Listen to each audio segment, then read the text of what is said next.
Dear Mr. Filippo Passerini, welcome. Thank you very much for accepting my invitation today. It's really a pleasure and honor for me to have time with you. I want to give a short introduction about Mr. Filippo Passerini, world-class IT strategist with more than 3 decades of business building experience with Procter & Gamble, both in developed and developing markets. Served for over 10 years as Group President of Global Business Services and Chief Information Officer, leading the most global P&G organization and overseeing over 170 distinct services in 70 countries. Line management experience, as well as broad international experience, including living and working in Italy, Turkey, United Kingdom, Latin America, Greece, and the United States. He has more than 10 awards into the field of managerial area and also Chief Information Officer. For example, the award of CIO magazine, CIO award, Tuskegee University Award, Exec Rank Award, Executive Summit Award, Hall of Fame Award, Information Week Award, NESCOM Award, Computer World, and so on, more awards in the field of Chief Information Officer. And currently, he is at the board of directors of United Rentals, Great Batch, visiting professor at Politecnico di Milano School of Management, also professor in Columbia University, a member of Wall Street Journal, is Chief Information Officer Council, member of the research board, also adjunct professor, University of Toronto, and at in CAE Business School, Costa Rica.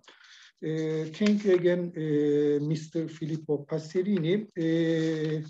It's really a pleasure for me to have this interview with you. Please let me start. We will talk on globalization today. It has very deep and broad range literature in both in political, economic, and social aspects. Please let me start with a very general question. How can you define globalization with few words, 3 or 4 words? I would define globalization as the ability to transfer knowledge, product, services across countries in a harmonized fashion. So considering that, so this would be the summary, this ability to transfer, reapply ideas, knowledge, innovation, services, products across markets. Now, the reason why this is, happening fundamentally is because the consumer, the customer, the client, the habits, the needs, the wants are truly becoming similar by a social class worldwide. And so this, facilitates the application of similar products, similar services to the same customer segment in different markets. Thank you, Mr. Passerini. Now, I want to go on with my second question. Globalization spreads technology and knowledge, increases capital flows, and also interaction of communities and individuals. In what ways have technology and globalization changed the world economy? Well, I've been in technology and digital technology for the better part of my life. In almost 40 years in business. I spent the majority of that time in technology in different ways and firms. I was, chief information officer for Procter & Gamble for 12 years, but I grew up in digital technology. And I'm saying this because in my entire career, I don't remember one instance where technology was the solution per se. The solution to opportunities, to issues, to problems is in the business models. Technology is an enabler. So technology is becoming, as we all know, very, very pervasive, very, fast pace, fast change. So technology is evolving, is growing very fast, but again, fundamentally is an enabler to new operating models, to new business models, which are really what differentiate companies in the business. Also, the other important consideration on technology is that I don't know that technology is per se, innovation in technology is per se accelerating. The impression is that there is so much new technology surrounding us, which is true, but I don't know that today the technology in general, in this case, is innovating faster than before. Just to give you a reference, in the late 1800s and early 1900s, in those 25 years, the car has been invented, the auto has been invented, the cinema, the movie, the theater has been invented, the airplane has been invented. So there has been an incredible amount of technology development during World War II, as we said, in the late 1800s. So I don't know that today technology is necessarily innovating faster, but what is moving faster is the adoption of technology. So technology gets adopted much, much faster. So if we look at the time it took for the radio, for electricity, for the phone, for the refrigerator to be adopted, it was, decades, 30, 40, 50, 60 years to reach 100% penetration in the marketplace. And now in the last 20, 30 years, new technologies, cell phone, starting with the color TV, microwave oven, all the way up to internet, cell phone, and is accelerating adoption. Adoption is much, much faster. Yeah. And so this is creating obsolescence. Technologies are becoming obsolete a lot faster as a result of that. Yeah, it's plays a vital role about globalization. You are right, and I think we can't speak globalization without underlining the multinational corporations.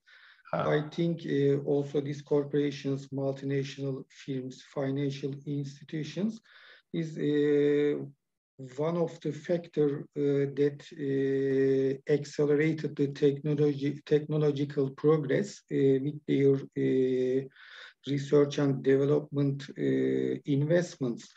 What do you think about multinational corporations, financial institutions? Are they contributing to the globalization process? Well, again, for me, the starting point is the customer.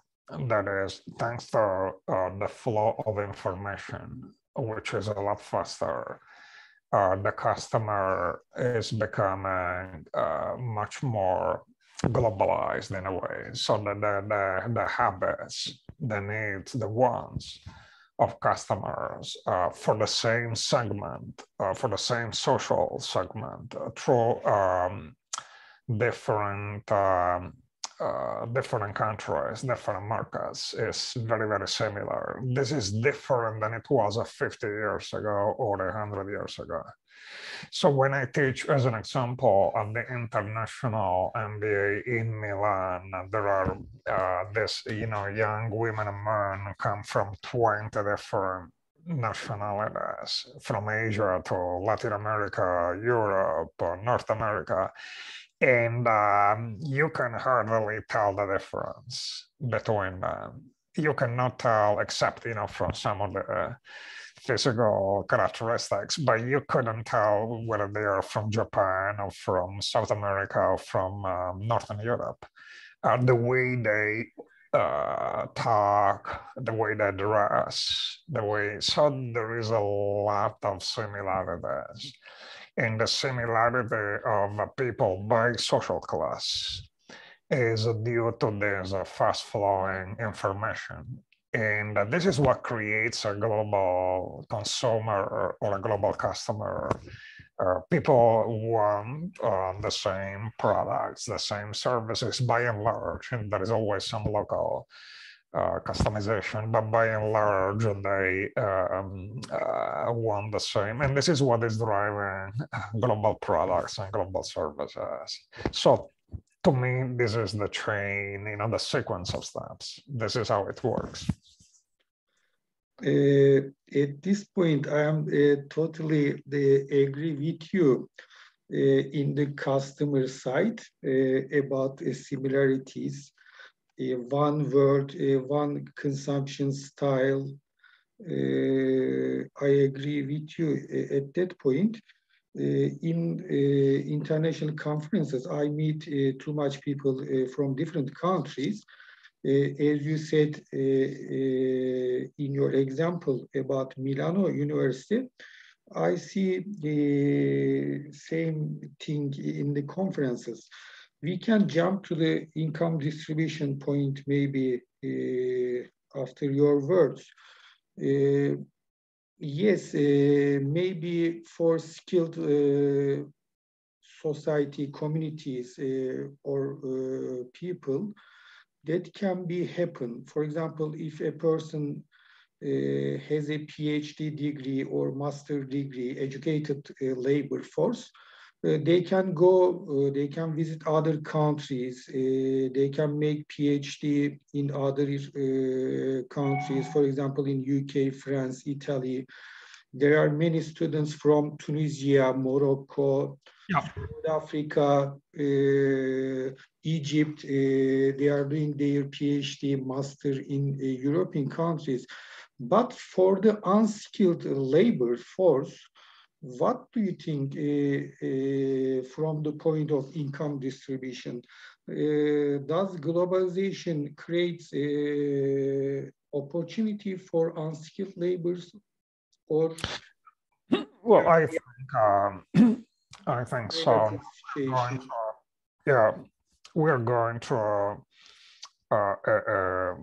another industrial revolution in a way.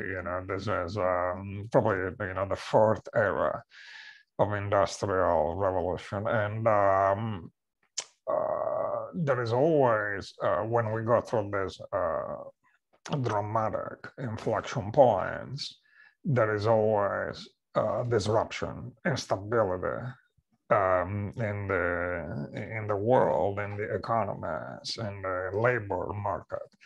But we also know that over time, these are productive changes for humanity. I think there is no question that the industrial revolution in the 1800s are made the world much more prosperous. There is no question. Yet people who went through those years, that dramatic change, probably felt a lot of pain. So what we are seeing today in the labor market is a lot of inequalities, which I hope will resolve themselves pretty fast and pretty soon. These inequalities are also due to the pressure on cost reduction, and this is why some of the labor sourcing from lower cost locations is coming. And this is creating at the present some instability. But I hope, looking at what happened in the last several hundred years, that eventually will turn out for the better. But at the present is not an easy time. What is concerning is that in several countries there is a growing disparity between wealthy people, the haves and the have-nots. So there is a growing disparity between rich people, poor people. This is true in several markets, and this is concerning, of course. Thank you, Mr. Passerini. While you are talking, new questions arise in my mind. For example, in the Industrial Revolution, the battle was between countries, for example, developed countries and the colonialized countries. Right. Today, the situation may be different. Do you think new world order or new style economy, it's a battle between the different type of capitals? It's such kind of Game of Thrones, fight for thrones between big companies, capital or more, in my view, more than between countries, is between social classes, sometimes within the same country. For example, in England, 250 years ago was not, colonization. It was more within the same country, different social classes. So clearly the countries profile plays a role, but that's because the critical mass of the social classes in those countries are different. In China, there is 3 different Chinas within the country, and there is the top class, what is called socially class A, B, B plus. So people like us, they, from an education, from a financial wealth standpoint, those people are $350 million. That this is the latest, 350 million people. The latest number I have in mind now could be 400 million, could be a bit more, a bit less. But the point is a big number of people, over 300 million, who are in the top social class. And those people can afford the same goods and services as you and I do. So this is very different than a rural China, where there is another, whatever, 700-800 million people, which are, socially not very well off. So this is social differences, in my view, more than between countries. And one final comment on technology is that technology inevitably reduces the number of jobs initially. So technology, automation per se, what is automation? Automation is doing through machines or software, something that digitally, something that there is human beings, people doing that work. So you replace people with technology, machines, automation, and of course, you lose jobs. So at the beginning, there is this issue, and then eventually later, there will be new opportunities, new positions created, new roles, new jobs. But at the beginning, I think we are going to see technology still eliminating a number of jobs. Yes, also agree with you at that point. Maybe now we are in the adaptation process. By the time things can be better, maybe. We can talk about migration, extreme poverty. Maybe poverty violates the right to equal access to basic services such as health and education. Also, a very critical problem for the Euro area, European area, refugee problem. These kind of things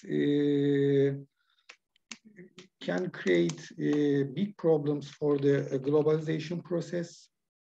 Sorry, which forces did you indicate could create the problem? Migration, refugee Oh, problem. okay.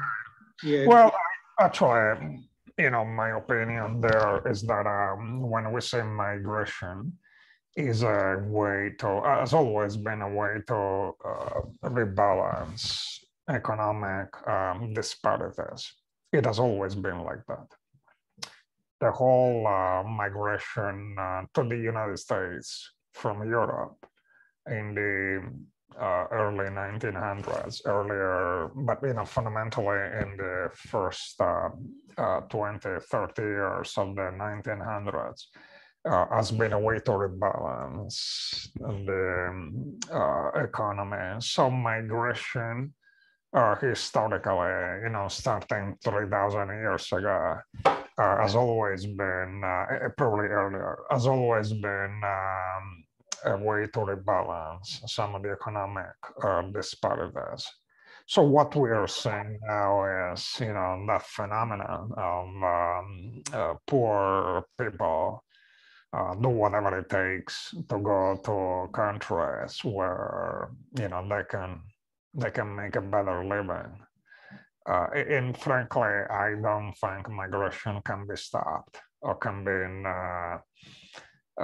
overly controlled. I think we need to learn how to manage for integration, for inclusion, which is much more effective and much more strategic than trying to stop tsunami. This is a tsunami. I mean, it's difficult to, it's impossible to stop it. So I think we should find a way to manage more effectively than we do.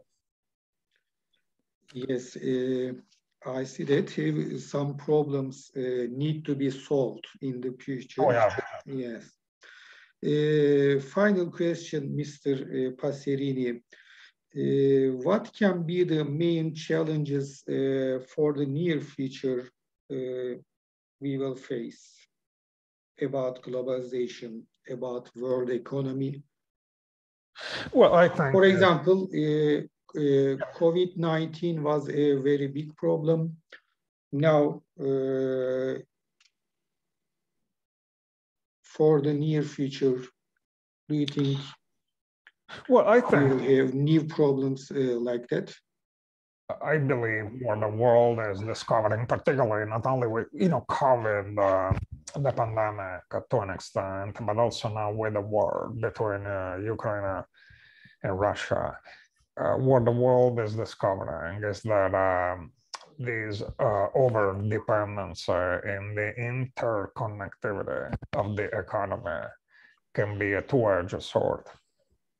So all the issues in the supply chain, part of this issue with the inflection that we are seeing in Europe and the US, this inflection, which is a 9%, and we didn't see it since the 1980s.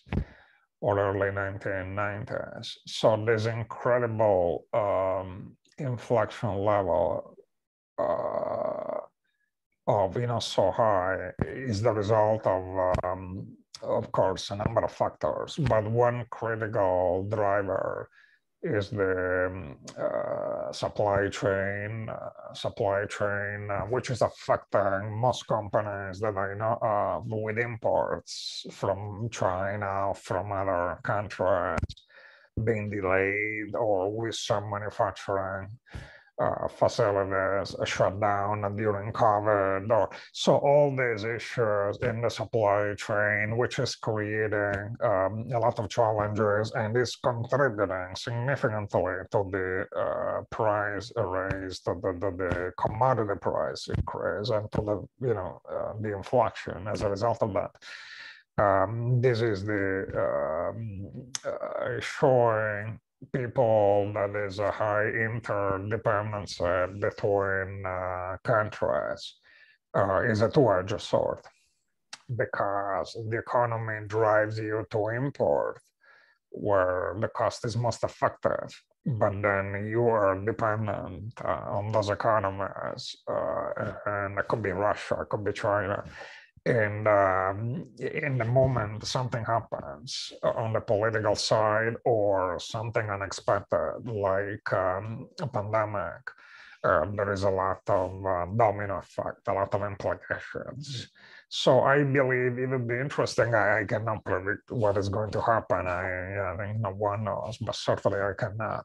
But I believe it's going to be interesting to see whether the governments are going to take different actions in the future because of this awareness, this wake-up call that over dependency on different economies and different countries can be dangerous, can have a lot of implications. And so, I would not be surprised if the pendulum between localization, globalization, which is now very, very, very much towards globalization, import, production, sourcing of goods, sourcing of products, global, it would rebalance a bit and become more regional, if not local, a bit more regional, within a geography you can control. Thank you, Mr. Passerini. I want your final 2 or 3 minutes, very short answer. We know the idea of universal basic income. The idea says that we need to provide a basic income for the poor people to satisfy their basic needs. Desmond Tutu, Robert Solow, Amartya Sen, Vernon Smith, Daniel McFadden, Muhammad Yunus, Peter Diamond, Christopher Pissarides, Angus Deaton, Abhijit Banerjee, and Esther Duflo. These are the Nobel Prize winners who supported the idea of universal basic income. What do you think about that? Universal basic income, idea of universal basic income. We need to provide poor people, everybody in the world, a basic income level to satisfy their basic needs. So sorry, the question is whether basic needs would be satisfied, or I'm not sure. No, my question is about a universal basic income. It's such as a basic income into the country. We need to adapt this in the global level. Oh, I don't know. All people all over the world can reach the minimum level of income. That's honestly, I don't know. I think that should be desirable. Now the question is, what is the minimum? Because technical, okay. Because the interesting, there is, we have seen also, honestly, that in some countries during pandemic, which rightly so, the governments provided support to people. Then was very generous in some countries, some of the financial support. And for these people, it was very, very difficult later to go back to work because, frankly, they made more money through the financial support than their own jobs. So I believe a minimum is needed. People need to be, supported for their living, minimum living standards. This is, very sensitive in some cultures, because in some cultures believe that people have all the conditions to do well, they should take responsibility. So this is something which I would consider very cultural. Thank you very much for your answer. Also, but I believe a minimum living standards would be very, very important. All right, Kamal Bey, this has been a pleasure. Thank you very much, Mr. Filippo Passerini. Yes, yeah. I would truly have an interest to find a way to collaborate with a Turkish university.